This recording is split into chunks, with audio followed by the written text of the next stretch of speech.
എല്ലാവർക്കും ചെയ്യാറുണ്ട്. അപ്പോൾ ഒരാൾ ചെയ്യുന്നത് മാത്രം എങ്ങനെയാണ് എക്സ്പോസ്ഡ് ആവുന്നത്?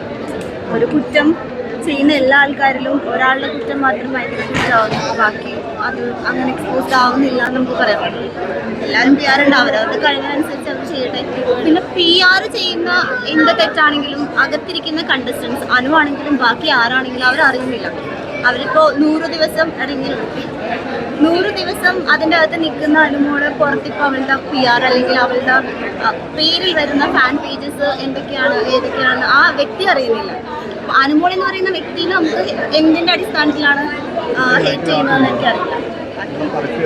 എന്തായാലും ഹാപ്പിയാണ്. സീസൺ കഴിഞ്ഞു, ഗെയിം കഴിഞ്ഞു, എല്ലാവരും അവരവരുടെ സ്വന്തം ലൈഫിലേക്ക് പോവുകയാണ്. അപ്പോൾ എല്ലാവരുടെ ലൈഫിൽ സമാധാനം ഉണ്ടാവട്ടെ, അത്ര എനിക്ക് പറയാം.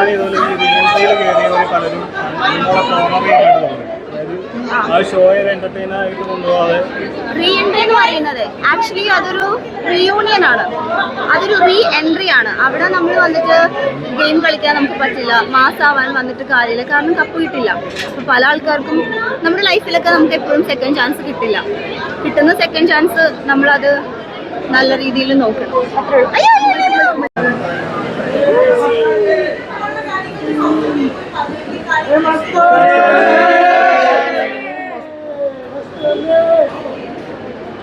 പോസിറ്റീവായില്ല.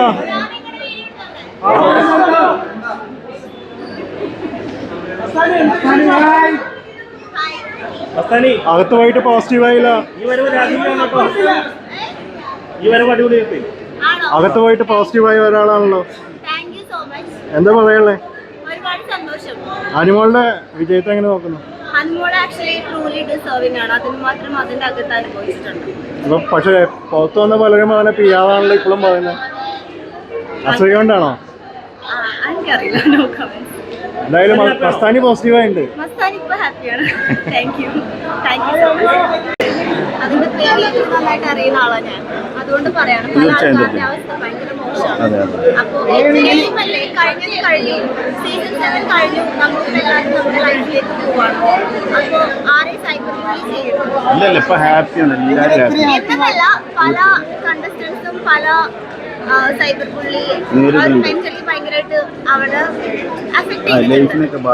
അത് നമ്മൾ കണ്ടു റിയൽ ആയിട്ട്. അപ്പൊ ആ ഒരു സിറ്റുവേഷനിൽ ഇനി ആരെയും തള്ളിയിടരുത്, അതിന്റെ ഒരു വിക്ടിമാണ് ഞാൻ.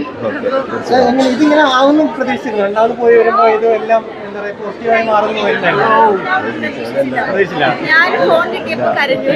അല്ല, ഇത്രയും ആക്റ്റീവായിട്ടുള്ള മസ്താനി ഇങ്ങനെ പല സിറ്റുവേഷൻ ഉണ്ടായപ്പോൾ എങ്ങനെയാണ് മുണ്ടാണ്ടിരുന്നത്? എങ്ങനെയാണ് മുണ്ടാതെ പ്രതികരിച്ചതിന്റെ കാരണം? അതാ ഞാൻ പറഞ്ഞത്, ചില സമയത്ത് സൈലൻസ് ആണ് ഏറ്റവും നല്ല മറുപടി. ശരി.